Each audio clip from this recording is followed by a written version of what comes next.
ನಾವು ಅಧಿಕಾರ ವಹಿಸಿಕೊಂಡ ನಂತರ ಒಂದು ವಿನೂತನ ಕಾರ್ಯಕ್ರಮವನ್ನು ಅಂದರೆ ಪ್ರತಿ ಜಿಲ್ಲೆಗೆ ಭೇಟಿ ಕೊಟ್ಟು ಅಲ್ಲಿ ಇರುವಂಥ ಸಾರ್ವಜನಿಕ ಸ್ಥಳಗಳಿಗೆ ಭೇಟಿ ನೀಡಿ ಅಲ್ಲಿ ಮಾನವ ಹಕ್ಕುಗಳ ಉಲ್ಲಂಘನೆ ಆದ ಬಗ್ಗೆ ಪ್ರಕರಣಗಳನ್ನು ಅಲ್ಲಿ ಸ್ಥಳದಲ್ಲಿ ಇತ್ಯರ್ಥ ಮಾಡಿ ಹೊಸ ದೂರುಗಳನ್ನು ಸ್ವೀಕರಿಸಿ ಆಮೇಲೆ ತಾಲೂಕು ಹಾಗೂ ಜಿಲ್ಲಾ ಮಟ್ಟದ ಅಧಿಕಾರಿಗಳಿಗೆ ಈ ಹಕ್ಕುಗಳ ಮಾನವ ಹಕ್ಕುಗಳ ಅರಿವನ್ನು ಉಂಟು ಮಾಡೋದು ಮತ್ತು ಉಲ್ಲಂಘನೆ ಹೇಗೆ ತಡಿಬಹುದು ಅನ್ನೋದ್ರ ಬಗ್ಗೆ ಸಂವಾದ ಕಾರ್ಯಕ್ರಮವನ್ನು ಸಹ ಏರ್ಪಡಿಸುವ ಕಾರ್ಯಕ್ರಮವನ್ನು ಇಟ್ಕೊಂಡು ನಾವು ಅಲ್ಲಿಂದ ಕಳೆದ ಸುಮಾರು 19 ಜಿಲ್ಲೆಗಳಿಗೆ ನಾವು ಭೇಟಿ ಕೊಟ್ಟು ನಾವು ಜಿಲ್ಲಾ ಮಟ್ಟದ ಎಲ್ಲ ಸ್ಥಳಗಳ ಭೇಟಿ ಕೊಟ್ಟಾಗ ಅಲ್ಲಿ ಹಲವಾರು ಪ್ರಕರಣಗಳು ನಮ್ಮ ನಜರಿಗೆ ಬಂದವು.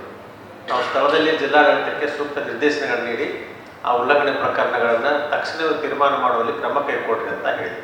ಈಗ ಉಲ್ಲಂಘನೆ ಹೇಗೆ ಆಗ್ತದೆ ಅಂದರೆ ಸರ್ಕಾರದವರು ಹಾಸ್ಟೆಲ್ಗಳನ್ನು ನಿರ್ಮಿಸಿ ಬಡ ವಿದ್ಯಾರ್ಥಿನಿಯರಿಗೆ ಉಚಿತವಾದ ಒಂದು ವಸತಿ ನಿಲಯವನ್ನು ನಿರ್ಮಾಣ ಮಾಡಿರ್ತಾರೆ.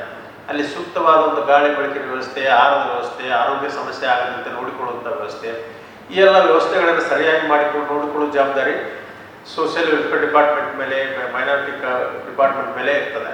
ಆ ಅಧಿಕಾರಿಗಳು ಸರಿಯಾದ ಕ್ರಮ ವಹಿಸಲಿಲ್ಲ ಅಂದರೆ ಆ ವಿದ್ಯಾರ್ಥಿಗಳ ಒಂದು ಹಕ್ಕುಗಳನ್ನು ಅವರು ಮೊಟಕುಗೊಳಿಸಬೇಕಾಗ್ತದೆ.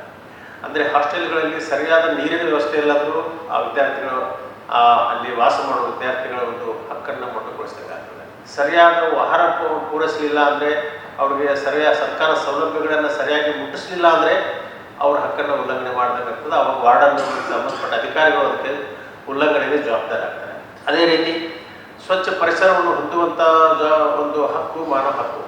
ಆ ಹಕ್ಕನ್ನು ಉಲ್ಲಂಘನೆ ಮಾಡಿದರೆ ಸಂಬಂಧಪಟ್ಟ ಮುನ್ಸಿಪಾಲ್ಟಿ, ಕಾರ್ಪೊರೇಷನ್ ಅಥವಾ ಜಿಲ್ಲಾ ಪಂಚಾಯತ್ ಯಾವ ಅಧಿಕಾರಿ ಇರ್ತಾರೋ ಆ ಅಧಿಕಾರಿಗಳ ಮೇಲೆ ನಾವು ಕ್ರಮ ಕೈಗೊಳ್ಬೋದು. ಸ್ವಚ್ಛವಾದ ಪರಿಸರವನ್ನು ಹೊಂದುವುದು ಒಂದು ಪ್ರಮುಖವಾದ ಮಾನವ ಹಕ್ಕು. ಈಗ ಸರಿಯಾದ ಒಂದು ಡ್ರೈನೇಜ್ ವ್ಯವಸ್ಥೆ ಇರಲಿಲ್ಲ, ಆಮೇಲೆ ಸ್ವಚ್ಛತೆಯನ್ನು ಕಾಪಾಡುವಲ್ಲಿ ವಿಫಲರಾದರು ಅಂದರೆ ಆ ಸಾರ್ವಜನಿಕರ ಒಂದು ಮಾನವ ಹಕ್ಕುಗಳನ್ನು ಆ ಇಲಾಖೆಯವರು ಮೊಟಕುಗೊಳಿಸಿದಂಗಾಗ್ತದೆ. ಅಲ್ಲಿ ನಾವು ಪ್ರಕರಣ ದಾಖಲಿಸ್ತೀವಿ. ಪೊಲೀಸ್ ಠಾಣೆಗೆ ಹೋಗಿ ದೂರು ಕೊಟ್ಟರೆ ಅವ್ರು ಸರಿಯಾದ ದೂರು ಸ್ವೀಕಾರ ಮಾಡಲಿಲ್ಲ ಅಂದರೆ ಅವ್ರ ಹಕ್ಕನ್ನು ಉಲ್ಲಂಘನೆ ಮಾಡಿದಂಗಾಗ್ತದೆ. ಒಟ್ಟು ಯಾವುದೇ ಒಬ್ಬ ವ್ಯಕ್ತಿಯನ್ನು ಅಕ್ರಮವಾಗಿ ಅವರು ಠಾಣೆಯಲ್ಲಿ ಇರಿಸ್ಕೊಂಡ್ರು ಅದು ಸಹ ಅವರ ಹಕ್ಕನ್ನು ಉಲ್ಲಂಘನೆ ಮಾಡಿದಂಗಾಗ್ತದೆ. ಈ ರೀತಿ ಹಲವಾರು ಪ್ರಕರಣಗಳು ನಮ್ಮ ದಿನನಿತ್ಯ ನಮಗೆ ಕಂಡು ಬರ್ತವೆ. ಆ ನಿಟ್ಟಿನಲ್ಲಿ ಅಂಥ ಪ್ರಕರಣಗಳನ್ನು ನಮ್ಮ ಆಯೋಗದಲ್ಲಿ ದಾಖಲು ಮಾಡಿಕೊಂಡು ಸಂಬಂಧಪಟ್ಟ ಇಲಾಖೆಯಿಂದ ವರದಿ ಪಡ್ಕೊಂಡು ನಾವು ಆ ಪ್ರಕರಣಗಳನ್ನು ಇತ್ಯರ್ಥ ಮಾಡ್ತೇವೆ. ಉಲ್ಲಂಘನೆ ಆದದ್ದು ಕಂಡು ಬಂದರೆ ಆ ಅಧಿಕಾರಿಗಳ ಮೇಲೆ ಶಿಸ್ತು ಕ್ರಮ ಕೈಗೊಳ್ಳಲಿಕ್ಕೆ ಹಾಗೂ ಪರಿಹಾರವನ್ನು ಕೊಡಲಿಕ್ಕೆ ಸರ್ಕಾರಕ್ಕೆ ನಾವು ಶಿಫಾರಸನ್ನು ಸಹ ಮಾಡಬಹುದು. ಅದೇ ರೀತಿ ಸರ್ಕಾರ ಸಾಕಷ್ಟು ಸೌಲಭ್ಯಗಳನ್ನು ಕೊಟ್ಟಿರ್ತದೆ. ಮಾಜಿ ಸೈನಿಕರಿಗೆ ಅವನು ಸಾಗುವಳಿ ಮಾಡ್ತಿದ್ರೆ ಯೋಗ್ಯವಾದ ಜಮೀನು ಕೊಡಬೇಕು. ಆ ಜಮೀನನ್ನು ಕೊಡಲಿಲ್ಲ ಅಂದರೆ ಆ ಮಾಜಿ ಸೈನಿಕನ ಒಂದು ಹಕ್ಕನ್ನು ಮೊಟಕುಗೊಳಿಸಬೇಕಾಗ್ತದೆ. ಅಲ್ಲಿ ಸಂಬಂಧಪಟ್ಟ ಅಧಿಕಾರಿಗಳು ಅದಕ್ಕೆ ಕಾರಣ ಆಗ್ತಾರೆ. ಈ ನಿಟ್ಟಿನಲ್ಲಿ ನಾವು ಹಲವಾರು ಪ್ರಕರಣಗಳನ್ನು ನಮ್ಮಲ್ಲಿ ದಾಖಲು ಮಾಡಿಕೊಂಡು ನಾವು ಇತ್ಯರ್ಥ ಮಾಡ್ತೀವಿ. ನಮ್ಮ ಆಯೋಗದಿಂದ ಕಳೆದ ಒಂದು ವರ್ಷದಲ್ಲಿ 2,40,00,000 ರೂಪಾಯಿದಷ್ಟು ಪರಿಹಾರವನ್ನು ನಾವು ಮಂಜೂರು ಮಾಡಿದ್ದೇವೆ. ಹಲವಾರು ಪ್ರಕರಣಗಳಲ್ಲಿ ಸರ್ಕಾರಿ ಅಧಿಕಾರಿಗಳ ಮೇಲೆ ಕ್ರಮ ಕೈಗೊಳ್ಳಲಿಕ್ಕೆ ಶಿಫಾರಸು ಸಹ ಮಾಡಿದ್ದೇವೆ. ಅದರಲ್ಲಿ ಸರ್ಕಾರದವರು ಪರಿಹಾರವನ್ನು ಸಹ ಮಂಜೂರು ಮಾಡಿದ್ದಾರೆ ಮತ್ತು ಕ್ರಮವನ್ನು ಸಹ ಕೈಗೊಂಡಿದ್ದಾರೆ. ನಾವು ಈ ಜಿಲ್ಲೆಗೆ ಬರಬೇಕಾದ್ರೆ ಈ ಜಿಲ್ಲೆ ಬರ್ತೀವಂತ ಮಾತ್ರ ಮಾಹಿತಿ ಇರ್ತದೆ. ನಾವು ಯಾವ ಸಾರ್ವಜನಿಕ ಸ್ಥಳಕ್ಕೆ ಭೇಟಿ ಕೊಡ್ತೀವಿ ಅಂತ ಮಾಹಿತಿ ಇರುವುದಿಲ್ಲ. ನಾವು ಅಲ್ಲಿ ಬಂದ ನಂತರ ನಾವು ಲಿಸ್ಟ್ ಹೋಗ್ತೇವೆ. ಈ ತಾಲೂಕಲ್ಲಿ ಈ ಜಿಲ್ಲೆಯಲ್ಲಿ ಎಷ್ಟು ಹಾಸ್ಟೆಲ್ ಇದೆ, ಈ ಟೌನಲ್ಲಿ ಎಷ್ಟು ಹಾಸ್ಟೆಲ್ ಇದೆ ಅಂತ. ಅದರಲ್ಲಿ 20-30 ಹಾಸ್ಟೆಲ್ದಾಗ ನಾವೇ ಇಂಥ ಹಾಸ್ಟೆಲ್ಗೆ ನಡಿ ಅಂತ ಡ್ರೈವರ್ಗಳಿಗೆ ಕರ್ಕೊಂಡು ಹೋಗ್ತೇವೆ. ಆ ನಿಟ್ಟಿನಲ್ಲಿ ಮುಂಜಾಗ್ರತವಾಗಿ ಯಾವುದೇ ಅವ್ರಿಗೆ ಒಂದು ನೋಟಿಸನ್ನು ಬರದಂಗೆ ಮಾಡ್ತೇವೆ ಮತ್ತು ಯಾವುದೇ ಒಂದು ವಿಷಯನ ಮುಂಜಾಗ್ರತವಾಗಿ ತಿಳಿಸೋದಿಲ್ಲ. ಯಾಕಂದರೆ ತಿಳಿಸಿದ್ರೆ ಸರಿಪಡಿಸ್ಬಿಡ್ತಾರೆ ಅವರು. ಆದ್ದರಿಂದ ನಾವು ಆ ನಿಟ್ಟಿನಲ್ಲಿ ಯಾವುದೇ ಒಂದು ಕ್ರಮ ಕೈಗೊಳ್ಳಬೇಕಾದ್ರೆ ಮುಂಚಿತವಾಗಿ ಅವ್ರಿಗೆ ಯಾವುದೇ ಒಂದು ಸೂಚನೆಯನ್ನು ನೀಡುವುದಿಲ್ಲ. ಯಾವುದೇ ಒಬ್ಬ ಸಾರ್ವಜನಿಕ ಅಧಿಕಾರಿ ಇನ್ನೊಬ್ಬ ಸಾರ್ವಜನಿಕ ಅಧಿಕಾರಿ ಕರ್ತವ್ಯದಲ್ಲಿ ಮೂಗು ತೋರಿಸೋ ಹಾಗಿಲ್ಲ. ಆ ವ್ಯಕ್ತಿ ತನ್ನ ಇಂಡಿಪೆಂಡೆಂಟ್ ಆಗಿ ತಮ್ಗೆ ಏನು ತಿಳಿದ ಮಾಡ್ಬೋದು. ಆ ರೀತಿ ಮಾಡಿದರೆ ಸಂಬಂಧಪಟ್ಟ ಇಲಾಖೆ ಮೇಲಾಧಿಕಾರಿಗಳು ಆ ಬಗ್ಗೆ ಈಗಾಗಲೇ ನಾವು ಅಧಿಕಾರಿಗಳ ಸಭೆಯಲ್ಲಿ ಇದರ ಬಗ್ಗೆ ಹೇಳಿದ್ದೇವೆ.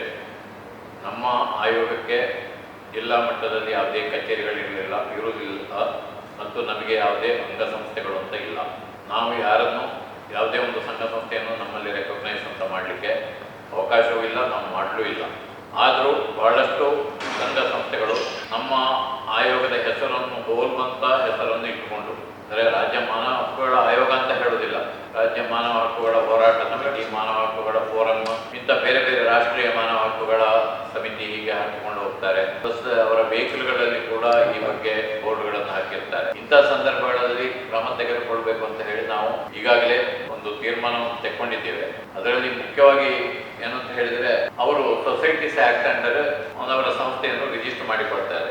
ಈ ಸೊಸೈಟೀಸ್ ಆಕ್ಟ್ ಅಲ್ಲಿ ಒಂದು ಸಂಸ್ಥೆಯನ್ನು ರಿಜಿಸ್ಟ್ರೇಷನ್ಗೆ ಬರುವಾಗ ಅವರು ಅದನ್ನು ರಿಜೆಕ್ಟ್ ಮಾಡುವಂತ ಅಧಿಕಾರ ಅವರಿಗೆ ಇಲ್ಲ. ಹಾಗಾಗಿ ಸಾಮಾನ್ಯವಾಗಿ ರಿಜಿಸ್ಟರ್ ಮಾಡಿಕೊಂಡು ಹೋಗಿದ್ದಾರೆ. ಆದರೂ ನಾವೀಗ ರಿಜಿಸ್ಟ್ರಾರ್ ಆಫ್ ಕೋಆಪರೇಟಿವ್ ಸೊಸೈಟೀಸ್ ಅವರ ಹತ್ರ ಮೊನ್ನೆ ಒಂದು ಮೀಟಿಂಗ್ ಮಾಡಿ ನಮ್ಮ ಆಯೋಗದ ಹೆಸರನ್ನು ಹೋಲುವಂತಹ ಸಂಸ್ಥೆಗಳ ರಿಜಿಸ್ಟ್ರೇಷನ್ ಅನ್ನು ತಡೆ ಹಿಡಿಬೇಕು ಅಂತ ಒಂದು ಕೇಳಿಕೊಂಡಿದ್ದೇವೆ. ಅದರ ಜೊತೆಯಲ್ಲಿ ಈಗಾಗಲೇ ರಿಜಿಸ್ಟರ್ ಆದಂತಹ ಸಂಸ್ಥೆಗಳು ಅವರು ಸರಿಯಾಗಿ ಆಡಿಟ್ ರಿಪೋರ್ಟ್ ಅನ್ನು ಕಳಿಸಿಕೊಡುವುದಿಲ್ಲ.